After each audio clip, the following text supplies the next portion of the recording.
I was sat in my garden over the summer holidays, looking up at the sky, and saw a beautiful meteor shower. And from there, I wondered how many meteors are flying over our houses each night that we miss. And that brought on this next project, joining the Global Meteor Network.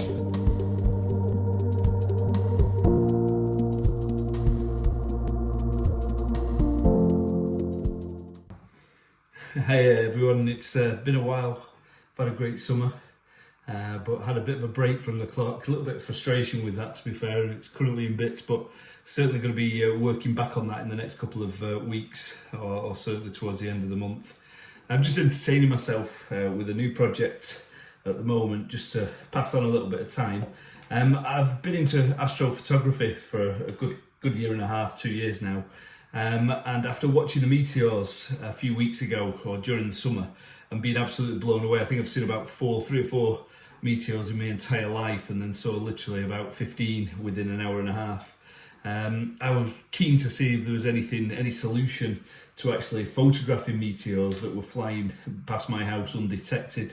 And that's when I came across the Global Meteor Network.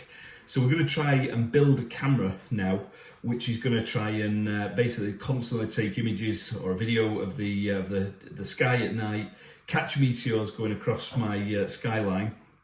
And these are the components that I need, or most of them I hope anyway. So the heart of this is going to be a Raspberry Pi. This is a Raspberry Pi 4. Quite lucky that I already had this in, absolutely not being used. So that saved me a little bit of money on this project, although the whole parts list apparently only comes to about £120. So we've got here the sensor board. I'm just trying to be a little bit careful with this. It came in the bubble wrap, and I'm pretty sure that that's the sensor literally on display there. So that's the sensor, that's the IMX291 sensor board. And with that, I've purchased a separate 4mm lens. Again, when you buy the board, in actual fact, they do sell lenses, but again, a bit similar to what I was saying before, this is a recommended lens. So the money that you're saving purchasing the board and the lens together, you buy the lens separate so you know that that is working. Then got simply a Raspberry Pi little case. This is one, again, recommended one. 2 fans to keep it nice and cool while it's running. And then second to that, we've then got the camera case, the camera housing. Now, interestingly, that actual camera housing is an empty shell for a CCTV camera, and again, tried and tested, these meant to work. Now, that's pretty much all the connection, all the parts now. Just this little thing here, which I'm still a little bit confused how it's going to work and how it all gets put together. But that is the power over into Ethernet plug. So that apparently will give me power to the camera. And I think that is pretty much everything. I've got all the rest of it is all brackets, some screws. It does call for 2 M2 screws and M3 screws. I'm hoping I've got those in the garage because I've not ordered them. What we're going to start doing now is we are going to start to have a look at putting some of these components together. Okay, so we're going to first of all remove the UV filter, or the UV glass from the lens. So I've just unscrewed the lens from this holder, and then we need to pop this out. I don't know if you can see that on the table, it's got a slight blue tinge to it. So we're going to try and tap that out. I've got a little screw here that I'm going to basically try and push the lens out with, and then we will pick any, it is going to crack, but we're going to try and, oh, there we go. We're going to try and I've kept that on intentionally.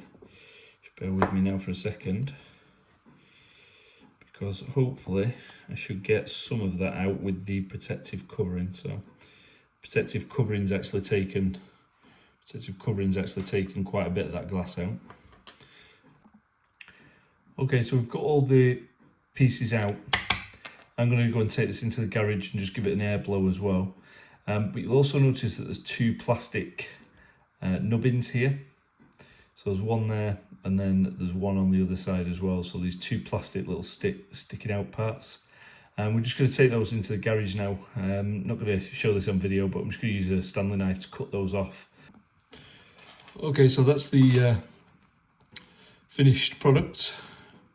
We've removed the nubbin from each side now, so as you can see, everything's nice and flush with the top surface. We're just going to pop the lens back on that now, and then pop this away until we need it. So screw the lens back down onto it. And that's the lens ready. So we'll move on to the next step now. Okay, so we've got the sensor now. We've got two M2 screws there, really small M2 screws. What we're going to do is got some gloves on now, just because I'm going to remove this little piece of capstan tape which is protecting the sensor. And then once we've done that, we're going to locate the lens on the front and come in from the back. And this might take me a little bit, so I'm gonna start on camera, and then if I end up cutting to the end, I'm just going to take a little time making sure that I don't touch the lens once this is on. Okay, so let's try and remove this capstan tape with the gloves on, which is going to be fun.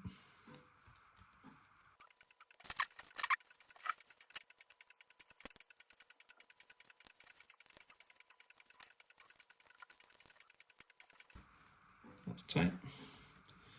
And then this comes in two pieces. In actual fact, I had to unclip this when I first got it, so you might have to do that on yours. That black plastic just clips back on again to the sides like that.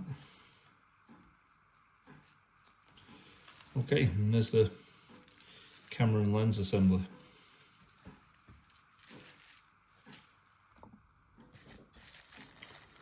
Okay, so we're now at the stage where we can take the camera mounting bracket and we can install the camera using in theory these should be M2 12mm screws. These are ever so slightly too long.